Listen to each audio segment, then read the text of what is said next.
धर्म की जय हो, अधर्म का नाश हो, प्राणियों में सद्भाव हो, विश्व का कल्याण हो। आइए हम लोग पुनः एक बार अपने परम पवित्र महाभारत का अनुशीलन करें। तो नारायणं नमस्कृत्य नरं चैव नरोत्तमं देवीं सरस्वतीं व्यासं ततो जयम् उदीरयेत्। ओम नमो भगवते वासुदेवाय, ओम नमः पितामहाय, ओम नमः प्रजापतिभ्यः, ओम नमः कृष्ण द्वापयनाय, ओम नमः सर्व विघ्न विनायकेभ्यः। तो हम लोग थे कि जो बद्रिकाश्रम में व्यास गुफा है वहां वेद व्यास जी किस प्रकार बैठकर उन्होंने मानसिक रचना पहनी। हम लोग को तो ये पता है, टीवी सीरियल देख देख के और कभी कभी फिल्म देख के, इसमें तो पांडव और कौरवों की लड़ाई है और भगवान उसमें रथ संचालन करते हैं, गीता जी सुनाते हैं, भीष्म पितामह जी हैं, इतनी कथा। यहाँ सुनिए, महाभारत पढ़ेंगे पता चलेगा। महाभारत कहाँ है ये देखिए, आप लोग भी दर्शन कर लीजिए। गीता प्रेस में छापा है, ये महाभारत का प्रथम खंड आदि पर्व है। तो कह रहे हैं, मैं संक्षेप में कह रही हूं, सृष्टि के प्रारंभ में जब कुछ नहीं था तो उस समय एक बहुत बड़ा अंड प्रकट हुआ जो संपूर्ण प्रजाओं का अविनाशी बीज। तो अंड तभी ब्रह्मांड कहते हैं, ब्रह्म अंड या जो भी, ब्रह्मांड में ब्रह्म और अंड है। और ये क्या कह रहे हैं, ये बीज है, अविनाशी है, इसका विनाश ये प्रकट होता है, लय होता है, प्रकट होता है, लय होता है। जो संपूर्ण प्रजाओं का अविनाशी बीज था, नष्ट हो जाएगा, नष्ट हो जाएगा, खत्म हो जाएगा, कयामत हो जाएगा। रे मूर्ख, अविनाशी बीज है, कुछ भी कभी खत्म नहीं हो, या तो प्रकट होगा या लय हो जाए, हमको नहीं दिखे। लय हो जाना मतलब विलय हो जाना, मतलब लय में आ जाना, मतलब हमको नहीं। ब्रह्मकल्प के आदि में उसी महान एवं दिव्य अंड को 4 प्रकार के प्राणी समुदाय का कारण, जिसमें सत्य स्वरूप ज्योतिर्मय सनातन ब्रह्म अंतर्यामी रूप से प्रविष्ट हुआ, ऐसा श्रुति वर्णन। श्रुति मतलब वेद।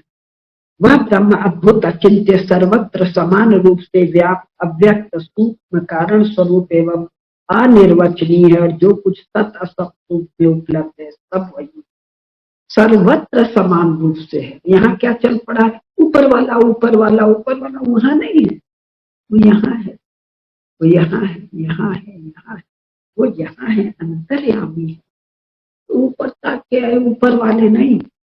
हमारे यहाँ माँ सदा कहती थी और सभी लोग कहते थे, अंतर्यामी सब जानते हैं, अंतर्यामी सब जानते हैं, घटघटवासी सब जानते हैं। आजकल क्या चल रहा है, ऊपर वाले, वो जो गॉड है, अल्लाह है, वो चर्च वाले की खोपड़ी में यहाँ कहीं नहीं, हमारे भीतर तो है नहीं, सवाल ही नहीं है, पेड़ में नहीं, पत्ती में नहीं, कहीं नहीं है, ऊपर सातवें आसमान। अगर महाभारत पढ़ेंगे तो जानेंगे सब कुछ अविनाशी अंड से प्रकट है, और ये यहाँ है, यहाँ है, यहाँ है, जो सुनने वाले यहाँ है, सर्वत्र है यहाँ।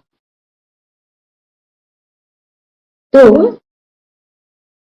अब देखिए, उस अंड से ही प्रथम देहधारी, देहधारी, ये देह, देह, देह, प्रजापालक प्रभु, देव गुरु पितामह ब्रह्मा तथा रुद्र मनु प्रजापति परमेष्ठी प्रजेताओं के पुत्र दक्ष, दक्ष के 7 पुत्र तथा 21 प्रजापति उत्पन्न, उनके सबके नाम सब उसी समय उसी क्षण उत्पन्न।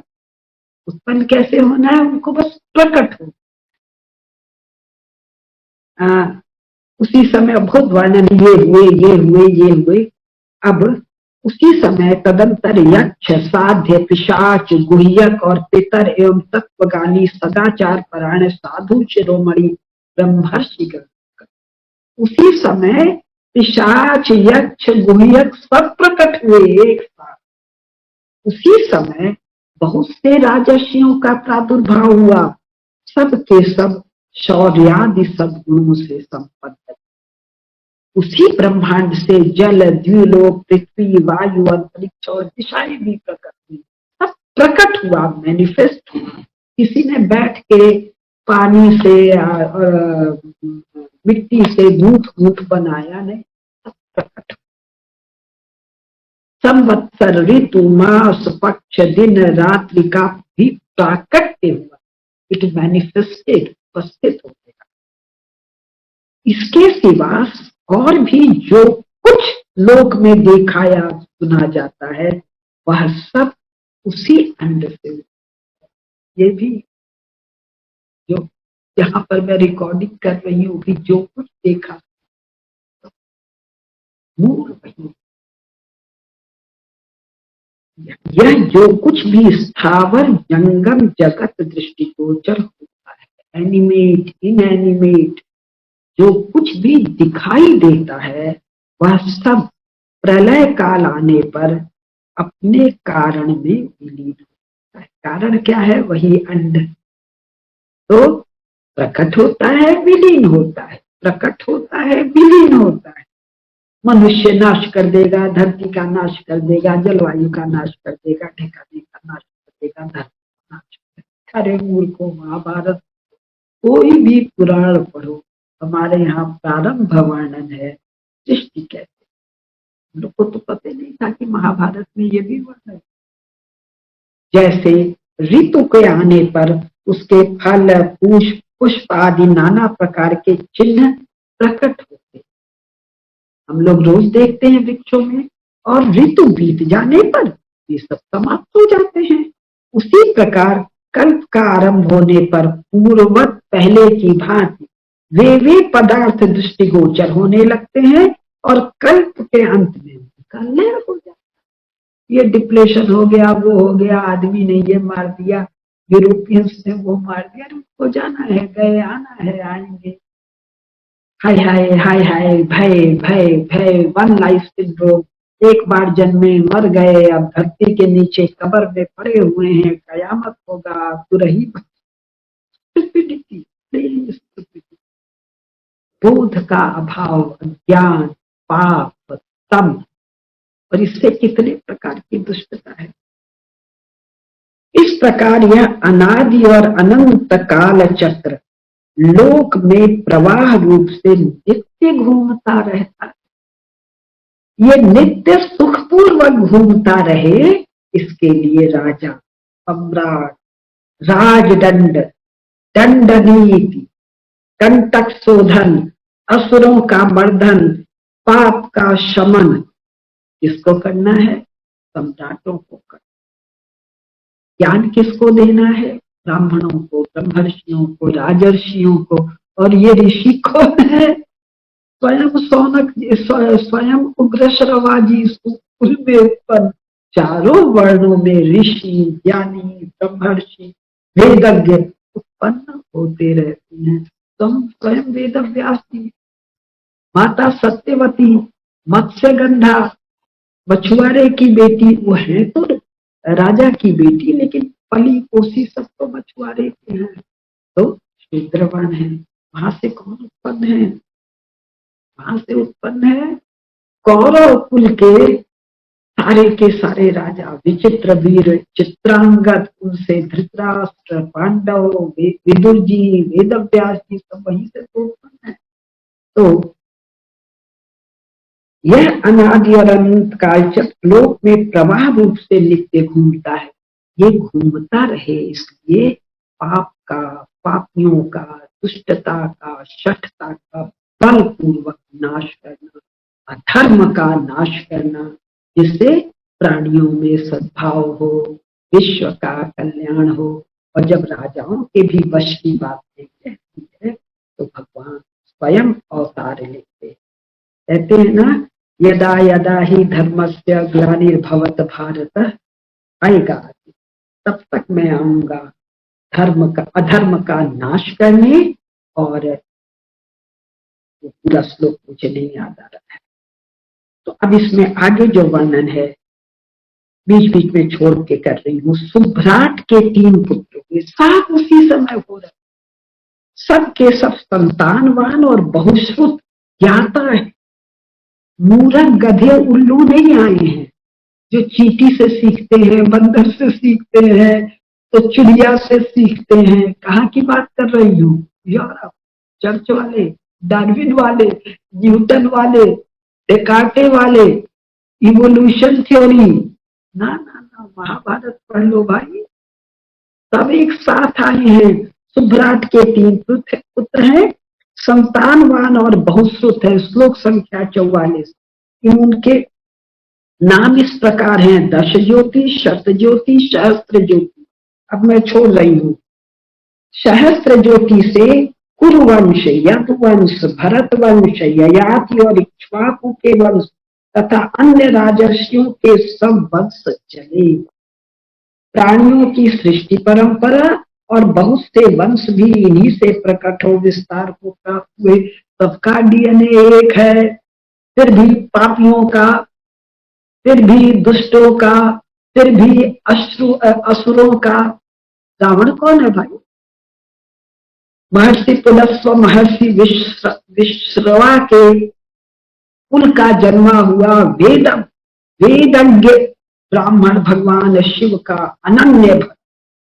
भगवान को स्वयं आना पड़ा श्री हरि को। डीएनए से पूछा जाता नहीं है। क्या महत्वपूर्ण है? पाप और पुण्य, धर्म और अधर्म। जब महाभारत हम पढ़ेंगे, ये मेरा ये तेरा, ना ना ना, 1 डीएनए, 2 डीएनए, 5 डीएनए, ना ना ना ना। मुख्य क्या है? धर्म, धर्म और धर्म। भेद करना है पाप और पुण्य, सदाचार और अनाचार, लोभ और सत्कर्म। इसका विस्तार से वर्णन हम लोग आगे सुनेंगे। और जो जो पथभ्रष्ट है, पापी है, क्योंकि आगे बहुत आएगा, ये लोग समझाने से, ये तो भगवान से ज्यादा आप लोग समझा दीजिएगा। यहाँ तो स्वयं भगवान श्री कृष्ण उपस्थित है और दुष्ट दुर्योधन कर्ण के साथ मिलकर, दुशासन के साथ मिलकर भगवती 40 जो यज्ञ से हैं, उनके साथ वैसा दंडता दुष्टता का साहस करता है। जो महान पतिव्रता, जिसको 5 कन्याओं में हम स्मरण करके निष्पाप हो जाते हैं, ऐसे पापी तब है, ऐसे पापी आखिर इनका। तो महाभारत पढ़ेंगे तो ये समझेंगे, महाभारत नहीं पढ़ेंगे तो कृष्ण नीति के नाम पर लल्लू पंजू चंगू मंगू वाला काम करते रहेंगे। तो पृष्ठ संख्या 22, श्लोक संख्या 65 और 66,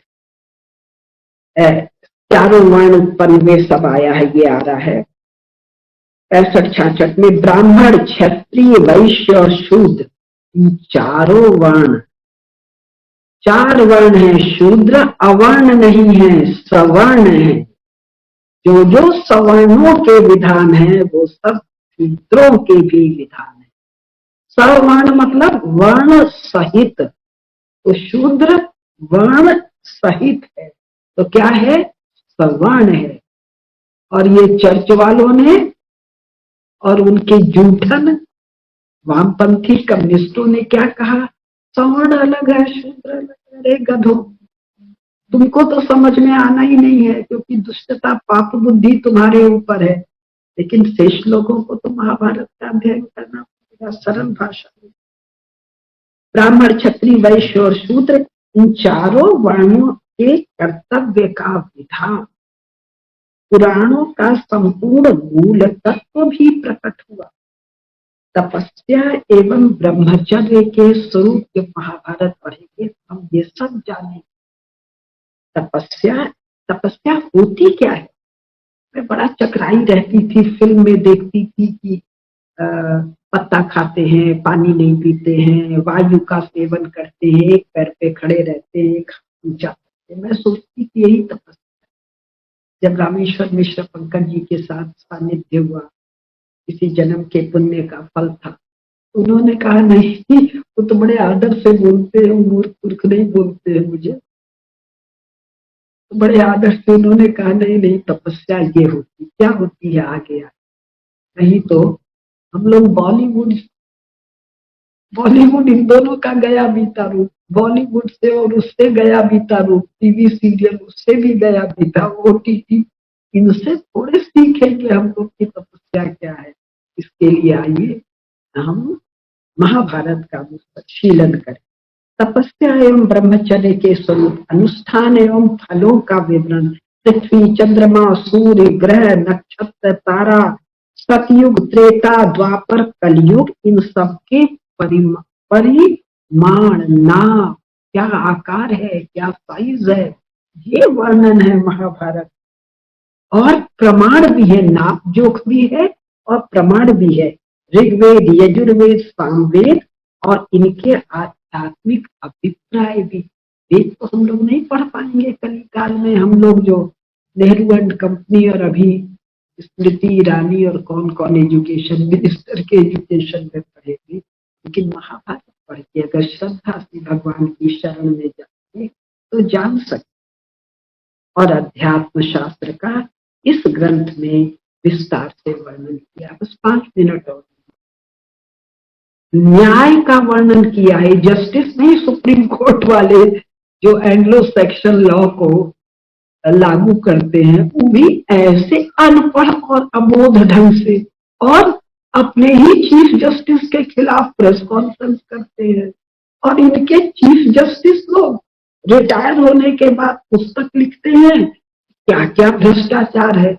अरे रिटायर होने के बाद क्यों लिखे भाई, जब तुम उस पद पर बैठे थे तो सब निपटाए उपटाए क्यों नहीं। फिर वहां बैठ के वो सभी बताते हैं कि कानून क्या बने। अरे तुम ऊपर से तो टपके नहीं हो, तुमको तो ये अंग्रेज जो संविधान बना गए, वो के.एस. राव कौन जो इंडियन सिविल सर्विस का अधिकारी था, वो लिख गया, बाकी लोग उसमें थोड़ा बंद लगा दिए। उसने कहा कि लेजिस्लेशन का काम लेजिस्लेटर का है, संसद का, और तुम्हारा काम क्या है, उस लेजिस्लेशन के अनुसार जो तुम्हारे पास मुकदमे आए उसको देखो, लेजिस्लेशन के अनुसार वादी का पक्ष सही है कि प्रतिवादी का, तुम्हारी तो कोई औकात ही नहीं है लेजिस्लेशन। अच्छा बुरा जो लेजिस्लेशन आ जाए उसके हिसाब से काम काज करो। तो ये जूरिस्प्रूडेंस नहीं है महाभारत। महाभारत में है न्याय, न्याय अलग है, जूरिस्प्रूडेंस अलग है। ये जज लोग हैं, ये न्यायाधीश लोग नहीं है। न्यायाधीश होते हैं तो वकील का फौज लगा के वकील का जान निकालते थे, अपने में बुद्धि नहीं है। 4 ठो बताएंगे कि ये कानून वहां है, वो कानून वहां है, इसमें ये लगेगा, उसमें वो लगेगा, तब ये लोग विचार करेंगे। अपने आप कौन सा कानून लगेगा, यही पिटीशन पढ़ के इन लोग को नहीं आता। तो महाभारत में न्याय, महाभारत में शिक्षा है।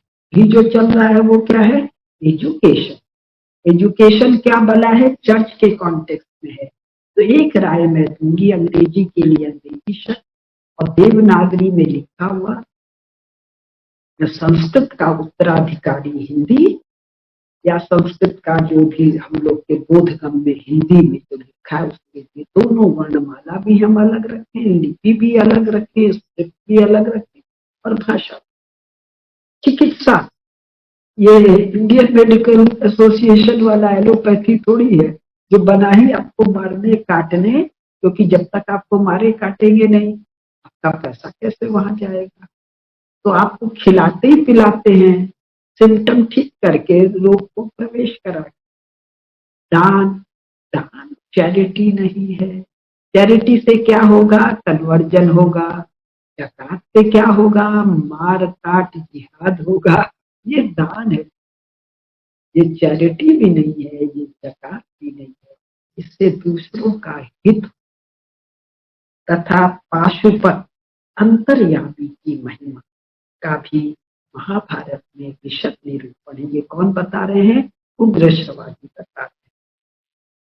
साथ ही यह भी बतलाया गया है देवता मनुष्य आदि भिन्न भिन्न योनियों में जन्म का कर्म।